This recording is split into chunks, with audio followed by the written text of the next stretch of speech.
Today I fucked up by not reading the small text on a mouthwash and wasting €150 in the result. Essentially, I quickly bought a small travel-sized bottle of mouthwash at the train station, because I was in a hurry to get into a train to a very important meeting at a very expensive restaurant. It is really to get a table at that specific location, and we had booked it almost a year in advance. Anyways, while running towards the train, I squirted the content of the bottle into my mouth for a quick wash. Almost immediately I regretted the decision because the whole inside of my mouth was suddenly on fire. Tears ran down my face and it felt like gargling with acid. And even worse, I wasn't able to spit it anywhere, because I was still inside the entrance hall of the train station. My initial idea was to gargle it until I get into the train and spit into one of the bathroom sinks there.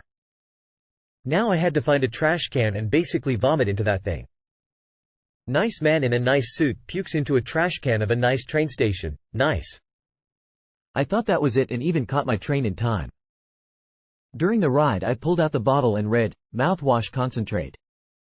You are supposed to put 3-4 drops of this into a whole glass of water." But I squirted like 30-40 drops of it into my mouth and chemically etched my tongue in the process. At the restaurant, we all ordered the same thing of the menu, a 5-course dish for €150. Everyone seemed to really enjoy the extraordinary flavors and compositions of the ingredients.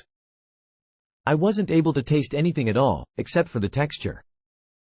One day later I went to the doctor, and oh wonder, the mouthwash was so highly concentrated, and for so long in my mouth, that I won't be able to taste anything at all for the next 4-6 weeks. Too long did not read. Highly concentrated mouthwash caused my tongue to go numb for 4-6 weeks and thus, I wasn't able to taste anything of a very expensive dinner. Edit. Since many people seem to be upset about the fact why I didn't have the time to brush my teeth, here's the explanation. I wanted to take a nap before the dinner, because the restaurant was 2 hours away by train and we spent the whole evening there. I always very tired and therefore an early sleeper. I woke up 25 minutes before my tram to the train station left, and I had to get my suit on, comb my hair and needed 10 minutes to get to the train station.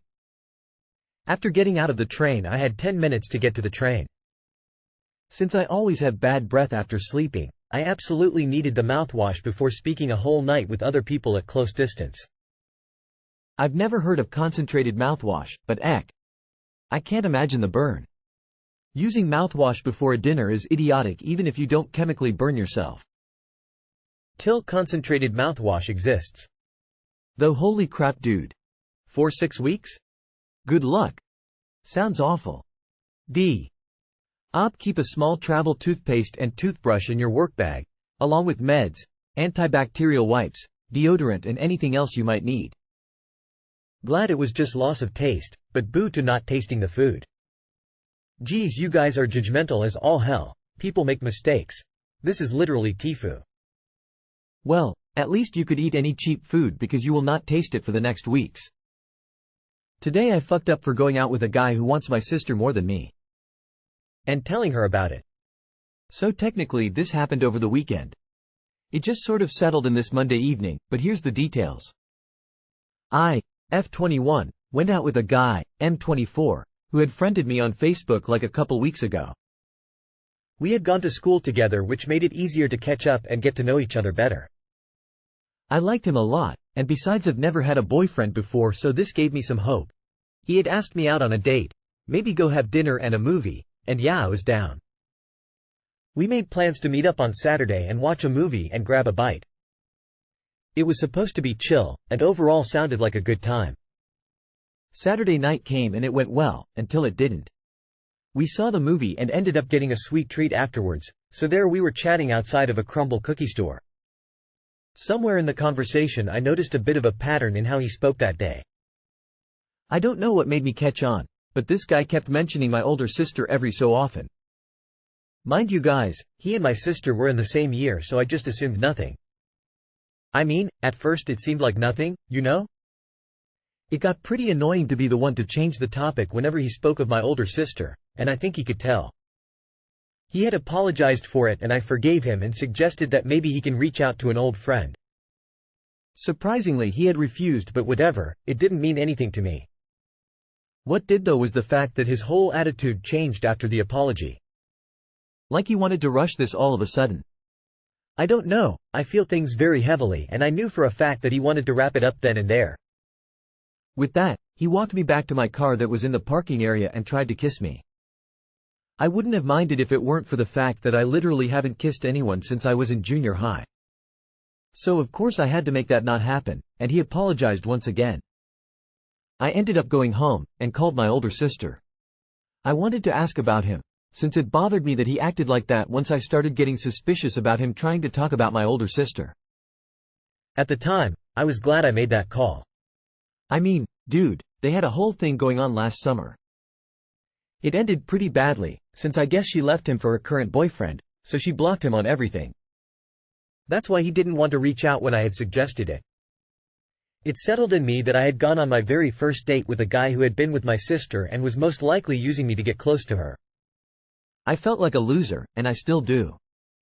My sister made fun of me for it and I took it like a champ, really. Can't let the homies know that this one hurts. But I couldn't let it go. I talked to the guy, confronted him, but he was straight up and apologized for doing that. He then had the audacity to say that he still likes me and wanted to keep seeing me. It's not happening, since I still have a little dignity in me. Just a little. So today on this beautiful Monday, I have been asked about this date and gotten to be the butt of a couple jokes and pitiful looks from some people. My mother and some friends included, and I feel so embarrassed. I should have never said anything to my sister, since she can't keep anything to herself.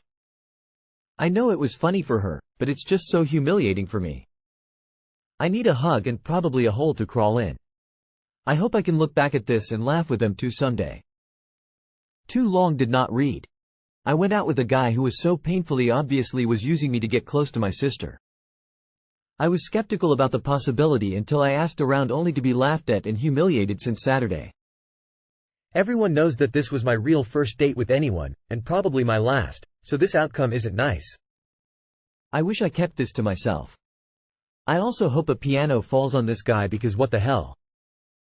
Hey, that guy and your sister are total jerks. And the others around them aren't helping. Sorry, sounds like that's a lot of family too. It sucks that you can't trust your sister, sorry again. Here's a virtual hug. Heal. Recover. And go back out there. Only thing I want to say is, you did nothing wrong. How the people respond is their business and says nothing about you. It will not be your last date ever. You can do it. Sounds like you got played like a bad hand in poker and your sister is enjoying the show way too much. This is when you make snide comments like, well, if your ass hadn't been up for grabs all over town, to your sister and let it trail off as you walk away. Hey, at least you had the wherewithal to end it with this clown boy after date 1. How long did your sister stick with him and what does that say about her ability to pick good ones? Seems she is the one who should be embarrassed, not you. Your sister mocking you for unwittingly being dragged into her past drama is pretty low. At least your instincts kept you out of the worst of it. It might be petty, but I'd ruffle her feathers a bit and ask for a list of all the dudes she's gone through so that you can steer clear of any future mistakes involving her past rolling on the floor laughing.